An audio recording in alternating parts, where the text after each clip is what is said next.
သီလမရှိတဲ့ပုဂ္ဂိုလ်ဟာဘဝတစ်ခုရထားပြီဆိုလို့ရှိရင်သူ့အတွက်အသက်ရှည်လေဒုက္ခများလေအသက်ရှည်လေဒုက္ခများလေကိုချင်းသီလနဲ့ပြည့်စုံတဲ့ပုဂ္ဂိုလ်ကြတော့အသက်ရှည်လေပိုကောင်းလေလို့ပြောအဲ့တော့လူတိုင်းအသက်ရှည်လို့ကောင်းတာမဟုတ်ဘူးလို့ဆိုလို့တယ်ကိုချင်းသီလနဲ့ပြည့်စုံတဲ့ပုဂ္ဂိုလ်တွေကြတော့အသက်ရှည်လေပိုကောင်းလေပဲ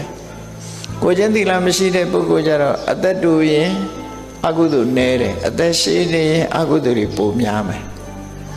ဒါကြောင့်မို့နှမျိုးခွဲခြားပြီးတော့ပြော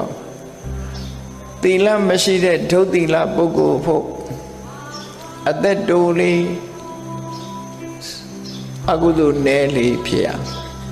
သီလရှိတဲ့ပုဂ္ဂိုလ်ဟာအသက်ရှည်လေးပိုကောင်းလေကုသိုလ်တွေများလေအဲ့ဒါလို့ခွဲခြားရမယ်လူတိုင်းအသက်ရှည်လေးပိုကောင်းလေမဖြစ်ဘူး